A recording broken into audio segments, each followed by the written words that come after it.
South Carolina Republican Senator Lindsey Graham, who opposed the bipartisan Senate legislation, joins us now from Clemson, South Carolina. Senator, good morning. At this point, do you expect any new U.S. assistance for Ukraine from Congress?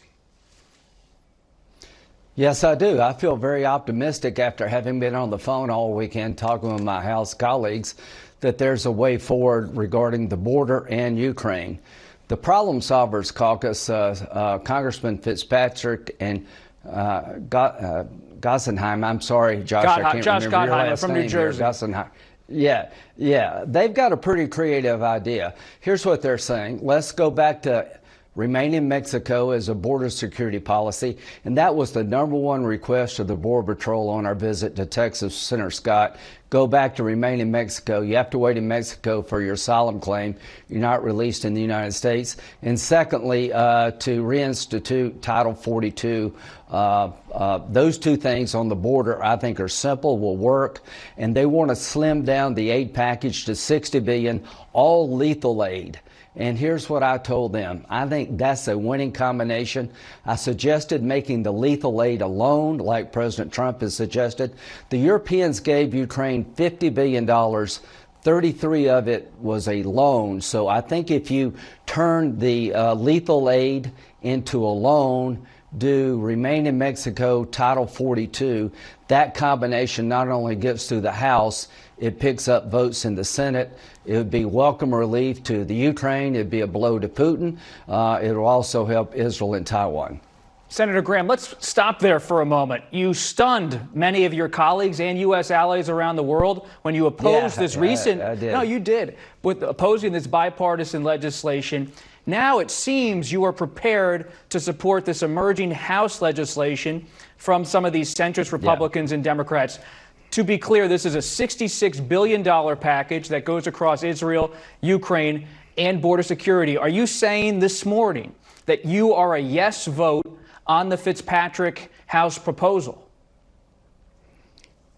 Yes, I'm saying that the House proposal, it depends on how it's written, makes perfect sense to me. I think you'll pick up 6 to 8 Republicans who want to help Ukraine but believe that the bipartisan border bill was not sufficient enough. Why did I vote no? I want to help ourselves by securing our border. I want to help Ukraine, Taiwan, and Israel. The border provisions were not adequate to the task, even though there were many good things. So remain in Mexico is the #1 game changer. You put that in the package. You slim down the package to lethal aid, but I would support humanitarian aid, smaller in number, if it was a loan. Again, the Europeans have made 33 of their $50 billion transfer to Ukraine a loan. Let's make it a loan. I think that gets you President Trump on the aid part. Let's go to remain in Mexico. We've got a package that will work. And as to what happened in Russia with Navalny, Navalny was one of the bravest people I've ever met. When he went back to Russia, he had to know he was going to be killed by Putin, and he was murdered by Putin. So why don't we do this? I just got off the phone with 2 Democratic senators. Let's make Russia a state-sponsored terrorism under U.S. law. Let's make them pay a price for killing Navalny. It would allow the Navalny family to go to U.S. court and sue Putin's Russia for killing of their loved one. State-sponsored terrorism designation is a game changer. It would allow more sanctions. It would open up the American courtroom. Do you expect legislation on that this week? Yes, absolutely. President Biden told Putin, if something happens to Navalny, you're going to pay a price. President Biden, I agree with you. The price they should pay is to make Russia a state-sponsor of terrorism like Iran, Cuba, and North Korea. They deserve this designation. Putin's been killing people, opposition leaders, for decades now. He's dismembered Syria. He's one of the world's worst actors. He's an indicted war criminal.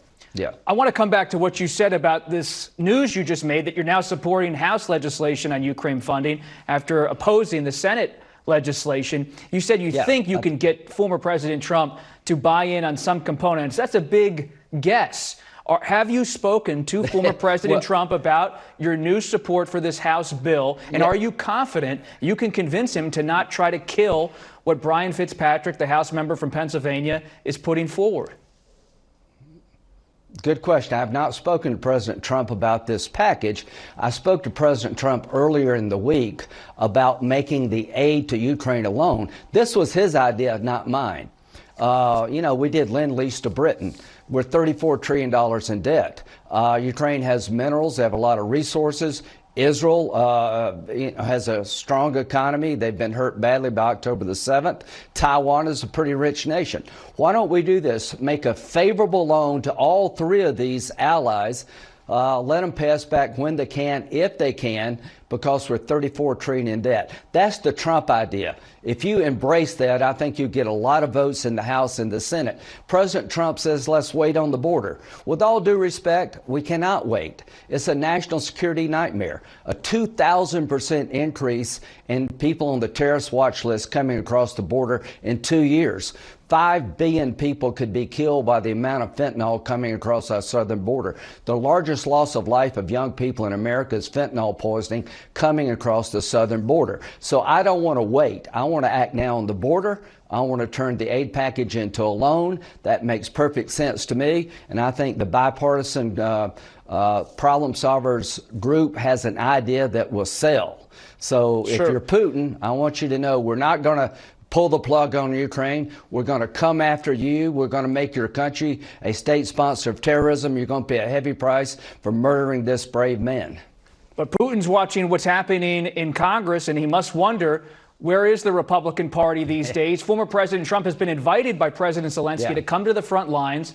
Should he do that? And do you have any concern, Senator Graham, with how former President Trump has spoken about NATO allies and how he has said if they're delinquent on payments to NATO, well, Russia can do whatever the heck it wants? Is that appropriate, especially in terms of U.S. foreign policy?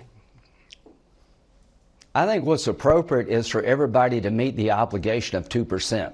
Sam Nunn in 1984 threatened to withdraw 30,000 troops a year from NATO if they didn't make the 3% number back in the 80s. So here's what I think. They should pay up. 19 of 31 NATO nations do not contribute 2% of GDP. I want to have a system where if you don't pay, you get kicked out. But no, I'm not inviting Russia to invade Ukraine. President Trump is right to want NATO nations to meet their obligation of 2%. We need to turn it into an obligation that means something. I'm a big fan of NATO, but there's $70–80 billion left on the table. If you're in NATO, pay the 2%. Final thing here, Senator Graham. Special Counsel Hur is scheduled to go before the House Judiciary Committee in the coming weeks. You're on the Senate Judiciary Committee. Do you plan to push to have him testify before your committee? We'll leave that up to Senator Durbin. I got some ideas about that, but I just want to end it. One, thank you for having me on the show. I see a pathway forward now for Ukraine, Taiwan, and Israel. I see a way to secure our border in a more simple fashion. Let's make Russia a state sponsor of terrorism. All of this can happen in the next 30 days.